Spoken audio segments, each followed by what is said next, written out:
Well, first, I just want to commend Wayland Baptist. I thought they were really good tonight and played really hard. He's going to win 30-something games again this year with that group. They're really a competitive group, and my hat's off to them for coming in here and playing the way they did. I thought they were really good the first half. I thought we were really, really bad the first half, and disappointed in just our overall effort and execution defensively first half. Not a lot of effort on our part, not a lot of execution on our part. And again, I thought they were really, really good. We kind of wear people down sometimes, and I'm sure those kids got a little tired in the second half, and that happens. But, they shot 36% for the game and shot 58 in the first quarter. So, we didn't play very well. And, again, I thought they were really good and played really hard, and appreciate them coming in here and playing tonight. So we'll hopefully watch the film and figure some things out. You talked about the importance of limiting turnovers. How happy were you with only having four turnovers? Well, I'm really happy about it, but that means I have to run 8 suicides, because the deal before the game was anything under 12, I'd run the suicide, and anything over 12, they were going to run them. So I'll be doing some conditioning on Sunday afternoon. But it's fine. 4 turnovers. I think we had 1 at halftime, so we had 3 in the second half. Coach, Khadijah had another strong performance tonight. What do you see for her with regards to her role moving forward this year on the team?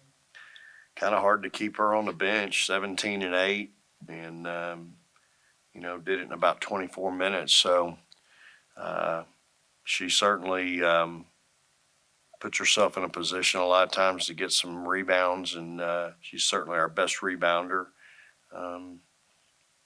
I think all our bigs kind of finished tonight pretty well. We had a big size advantage inside, so we should have finished inside. But, Hattie, as we call her, is a great kid. And you talk about a great kid, man, she is really cool, really special. So happy for her. She was sick yesterday, actually had strep and wasn't able to practice. She was at practice, which is my rule. You have to be at practice the day before if you're going to play the next day. And she didn't do very much yesterday, but didn't look like it today, did it? She bounced back and played pretty hard. So I was proud of her, happy for her. Your team had 27 assists on 40 field goals tonight. How do you like the way your team shared the ball tonight? That all sounds good. I see so many other areas, where we can, I thought the first play of the game, we came down 2-on-1 and we ended up taking a jump shot instead of giving the ball up one more time to a post player running. I think we can be even more unselfish at times. We missed some shots tonight too that would have made it even more. But, I think our kids, for the most part, they enjoy the assist as much as they enjoy the basket themselves. So, it's an unselfish group, and but I always think there's more room for improvement. And again, we had 28 on 41, and that could easily have been probably 31. Assists. We botched a couple. Rory made a really nice no look to Amina, and she couldn't handle it there in transition. So, Coach, you mentioned this earlier. So WBU shooting over 50% in the first half, and then in the second half, you guys held them to 5 of 24 from the field. What did you like about the way that you guys tightened up defensively in the second half? yeah, so I talked to him at halftime. See, the difference between number one team in the country and us right now, the number one team in the country would have gone out there and held that group to 2 or 4 points. And they would have locked in and been really focused. I thought we were so unfocused to start the game. Like I was really disappointed in how we came out and played. And but that's the difference. You can talk the talk all you want, but at some point you got to walk the walk. And we just didn't walk it tonight. I mean, you can tell I'm not really fired up about it. And I mean, I know we won by 60, but here's the thing you got to understand about sports. If you're supposed to win by 80, win by 80. If you're supposed to win by 30, win by 30. But if you're supposed to win by 30 and you won by 10, we're not coming in the locker room and going to be all kumbaya and happy with that. And I think that's where I'm at with them right now is that we held them to 16 points the second half. Probably should have been that in the first half, but we're just, our maturity level right now isn't where it needs to be. And so we weren't quite ready to play, and it showed. And you know what? It's nobody's fault but my own. I wear it. I'm the head coach. My job to have them ready. So I enjoy this group. They're a fun group. And, but it seems like for me, when I let my guard down, that's when something like this happens and we don't play to our full potential. So, we'll have a week to figure it out. We'll take tomorrow off, come back and go Sunday, Monday, take Tuesday off, and go Wednesday, Thursday, and play in our opener on Friday night. So we've got 4 practices to improve and get better. But second half was much better. 16 points allowed, had a 5-point quarter there in the fourth quarter.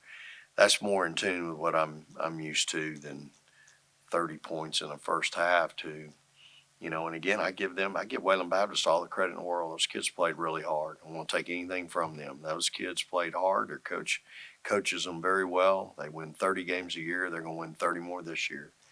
And really a classy group, really, you guys are young. Y'all don't know the history of the Flying Queens, but in women's college basketball, the Wayland Baptist used to be it.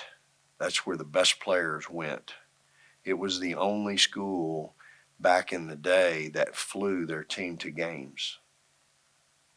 They had an oil man that flew them around all over the country. That's why they're called the Flying Queens.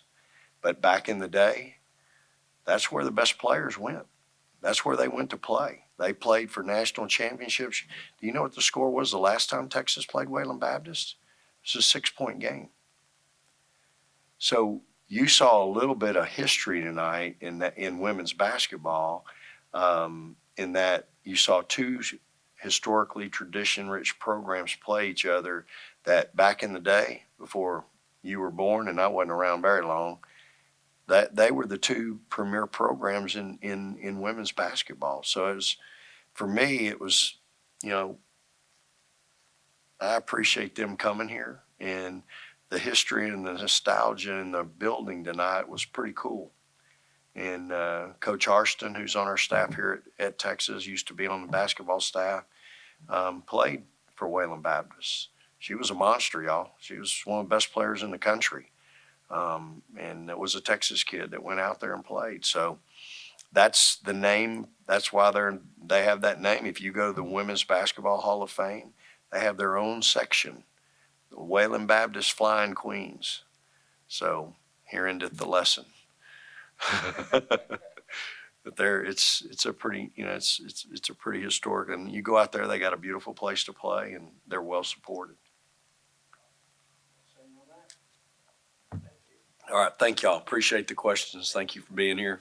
Praise the Lord and hook 'em horns. Appreciate the lesson. Yeah.